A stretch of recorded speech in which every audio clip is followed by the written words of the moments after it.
प्रदेश committee के इस संवाददाता सम्मेलन प्रेस कॉन्फ्रेंस में हम आप सभी का हार्दिक स्वागत करते हैं।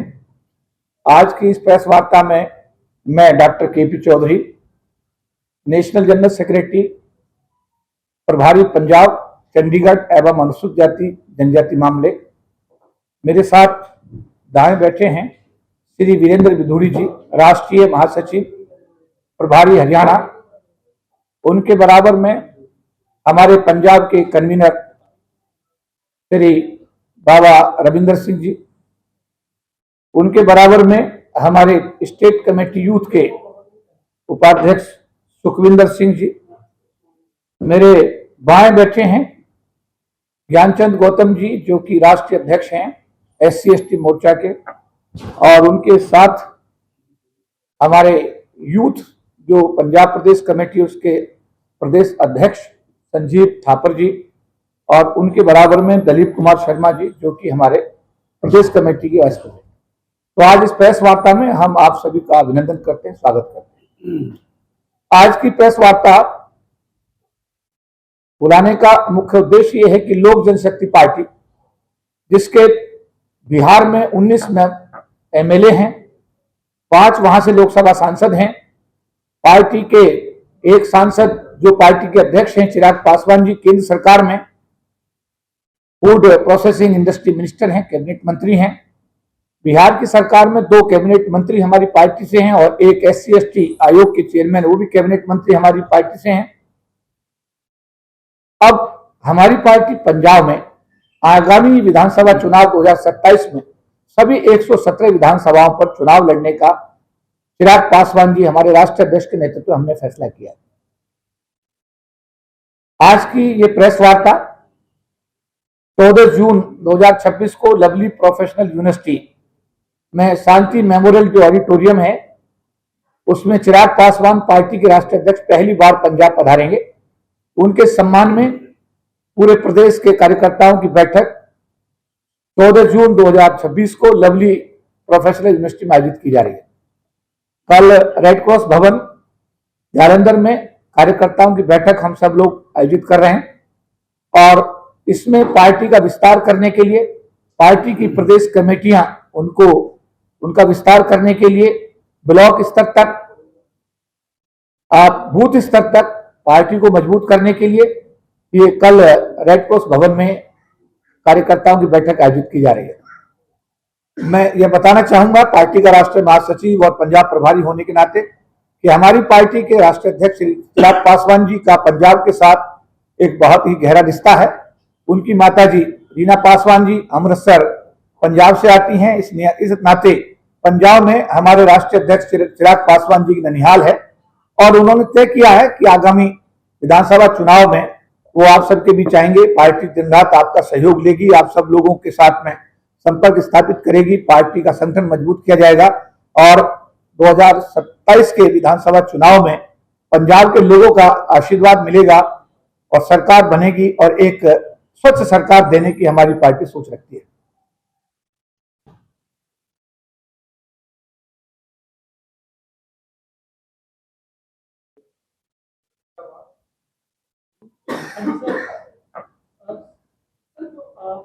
पार्टी है, क्या एजेंडा लेके आई है पंजाब में? देखिए, पंजाब की जो सबसे बड़ी समस्या है वो नशाखोरी है, जिससे पंजाब का एक एक व्यक्ति प्रभावित है। पंजाब की सबसे बड़ी समस्या बेरोजगारी है। सबसे ज्यादा माइग्रेट जो पंजाब से लोग हुए हैं उसका कारण यह है कि पंजाब में युवाओं के लिए रोजगार नहीं है। महिलाओं का जो आरक्षण सरकार ने अभी 33% लागू किया है, हमारी सरकार उसको लागू करेगी। हमारी सरकार के जो हमारी जो पार्टी है उसके संस्थापक स्वर्गीय रामविलास पासवान जी का बड़ा लंबा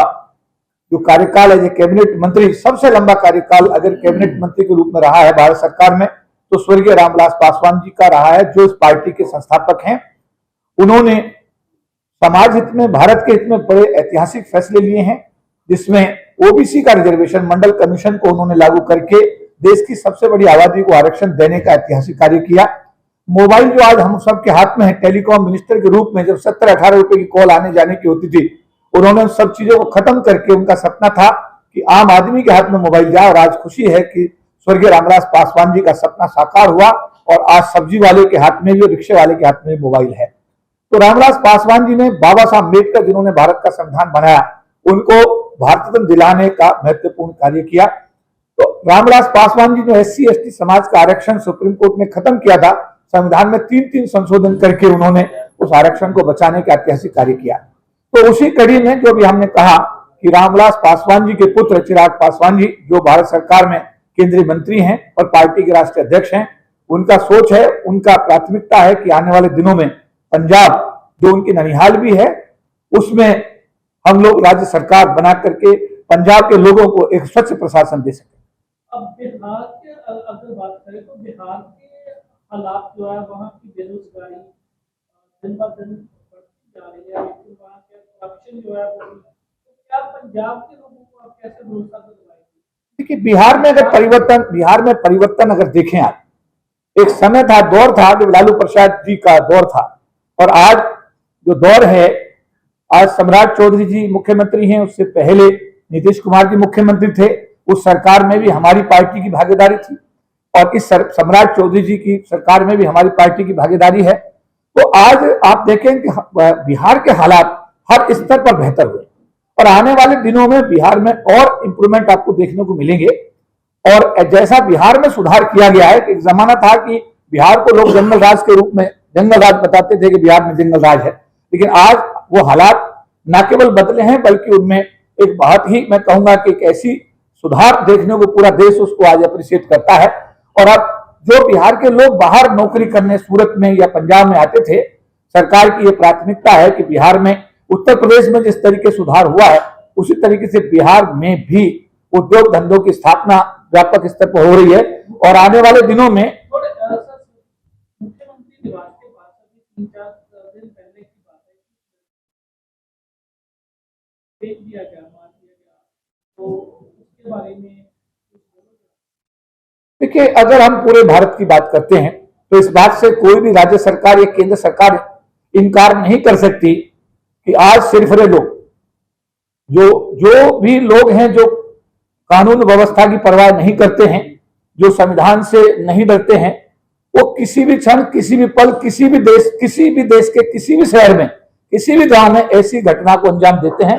लेकिन परम पूज्य बाबा साहब डॉक्टर अम्बेडकर का बनाया हुआ संविधान, कानून अपना काम करता है, और ऐसे लोगों को जहां सरकार हमारी काम कर रही है, वहां हमारी राज्य सरकार न केवल उनको अरेस्ट करेगी, बल्कि कानून के दायरे में उनको दंडित करके ऐसे घटनाओं को रोकने की दिशा में पहल करेगी। कमेटी है भारत के अंदर, एक आपने उनको फोटो लगाई हुई है, बुद्ध धर्म का गया में ऐसा स्थान है जहां दूसरी कास्ट के लोग हैं, उस कमेटी को चला रहे हैं। नहीं, इसमें मैं स्पष्ट करना चाहूंगा, बोध गया का जो प्रबंधन है उसके बारे में बताना चाहूंगा कि उसमें प्रबंधन में सामान्य जाति के लोग भी प्रबंधन में डाले गए हैं, बौद्ध समाज के लोग भी प्रबंधन में डाले गए हैं, और कलेक्टर उस कमेटी का चेयरमैन होता है। तो अब हमारी तरफ से, हमारी सरकार की तरफ से एक पहल हो रही है कि जो प्रबंधन है वो पूरी तरीके से बौद्ध भिक्षुओं को दिया जाए, क्योंकि हर धर्म का ये एक सिद्धांत है। जैसे देखिए, मैं यहाँ कहना चाहूंगा, पिछले दिनों एक लेटरल एंट्री का इश्यू हमारे पार्टी के सामने आया। लेटरल एंट्री का मतलब था कि बिना किसी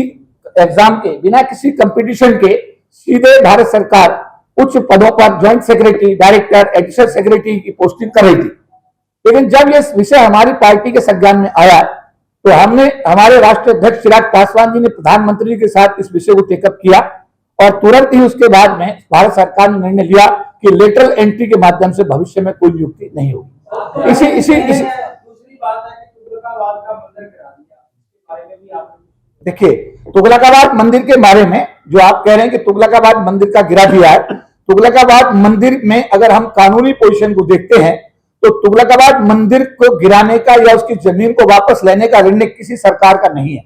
वो निर्णय सुप्रीम कोर्ट ऑफ इंडिया का है। सरकार ने उस निर्णय को केवल लागू किया गया, और जब सरकार ने बहुत दिन तक उसको लागू नहीं किया तो सरकार के अधिकारियों के खिलाफ कंटेम्प्ट ऑफ सुप्रीम कोर्ट का मामला सुप्रीम कोर्ट के सम्मुख रखा गया, और उसमें जब सुप्रीम कोर्ट ने फिर एक ऑर्डर पास किया तो सुप्रीम कोर्ट की कंप्लायंस में तुगलकाबाद मंदिर के अंदर जो भी घटना हुई, मैं अपनी पार्टी की तरफ से उस घटना को दुर्भाग्यपूर्ण मानता हूं।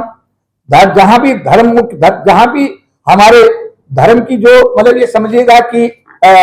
मंदिर बने हुए हैं, गुरुद्वारे बने हुए हैं, या रविदास मंदिर बने हुए हैं, या बुद्ध विहार बने हुए हैं, मेरा ऐसा मानना है पार्टी के राष्ट्रीय महासचिव होने के नाते कि इन सब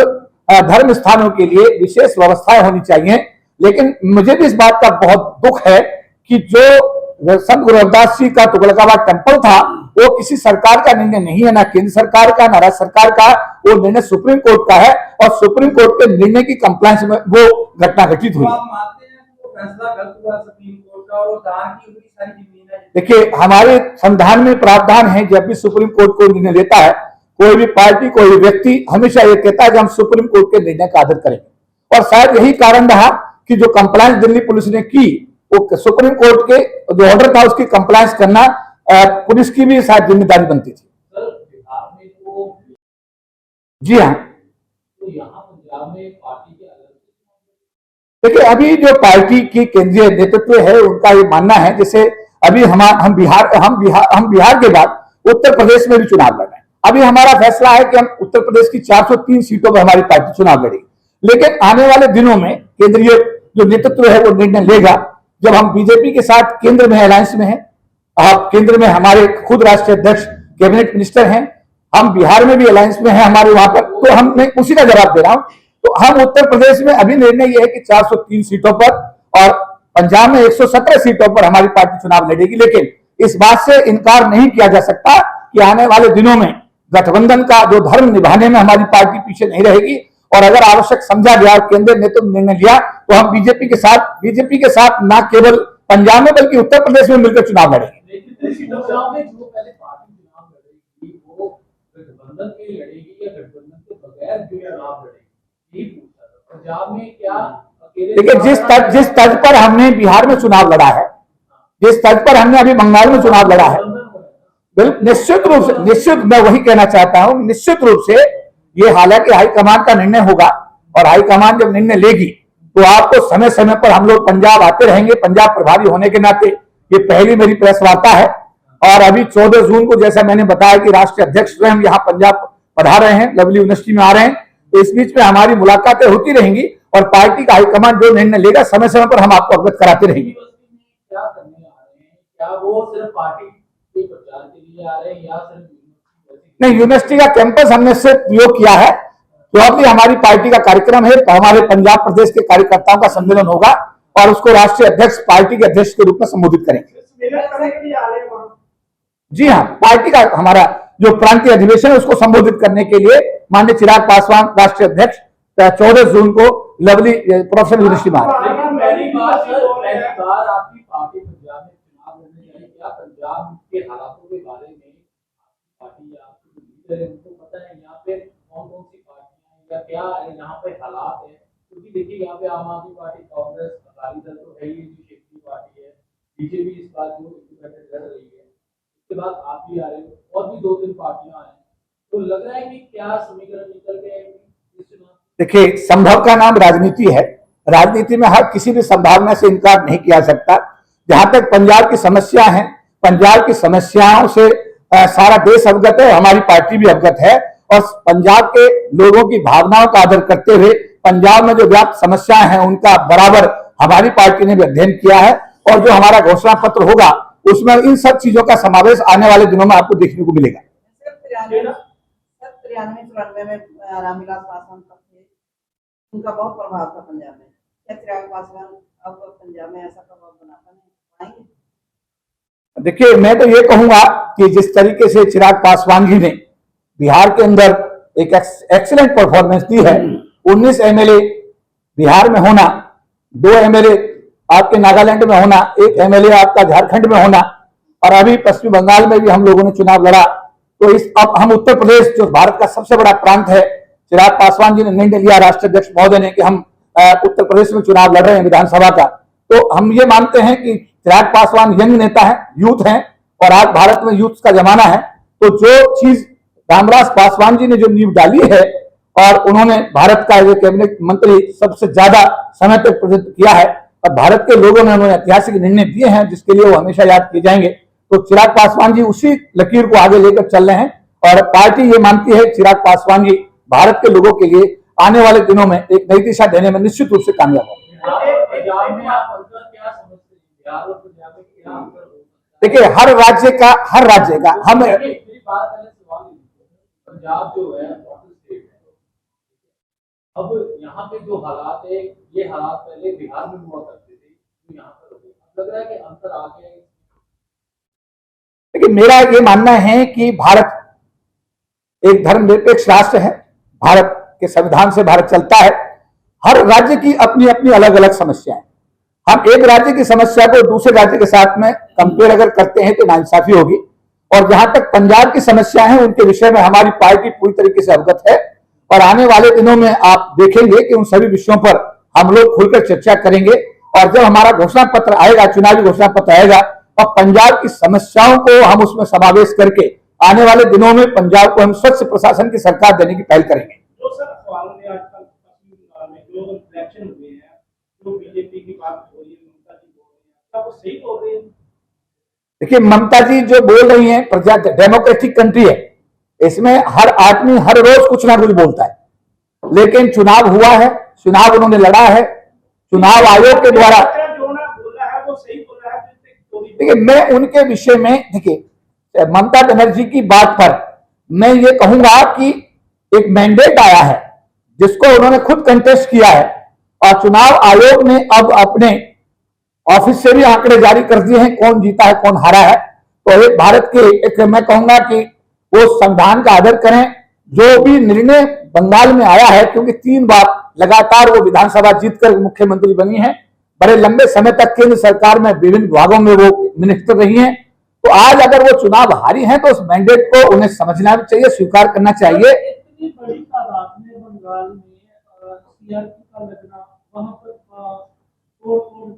जारी है, तो उसके बारे में क्या कहना है? लेकिन मैं यहाँ जम्मू कश्मीर को कोट करूंगा। जब जम्मू कश्मीर का स्टेटस चेंज किया गया तो आपने देखा बड़े लंबे समय तक पूरा का पूरा जो जम्मू कश्मीर था वो आर्मी के कंट्रोल में रहा, केंद्रीय अर्धसैनिक बलों के कंट्रोल में रहा। जब वहां हालात सामान्य हुए तब वहां पर विधानसभा का इलेक्शन कराया गया। तो अगर बंगाल के अंदर कोई कानून व्यवस्था का प्रश्न रहा है तो केंद्र सरकार ने जो भी उचित निर्णय, आपने देखा हिंसा ना के बराबर हुई, मौत ना के बराबर हुई, और मुझे लगता है कि अगर केंद्र सरकार ने ये सब सावधानी बरती है तो हमें केंद्र सरकार के इस निर्णय का स्वागत करना चाहिए।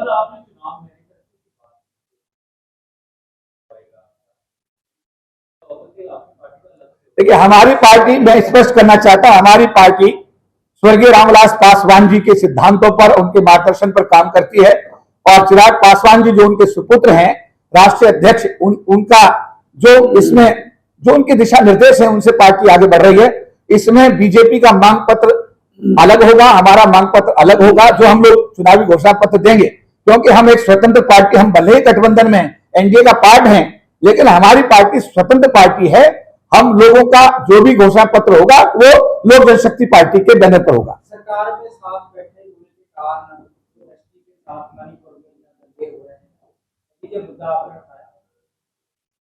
देखिए मणिपुर के विषय में अब मैं ये कहूंगा कि जो ज्यादती मणिपुर में वहां पर मणिपुर की महिलाओं के साथ हुई, वहां की गवर्नर ने भी उस पर चिंता जाहिर की, तत्कालीन गवर्नर जो थी उन्होंने भी उस पर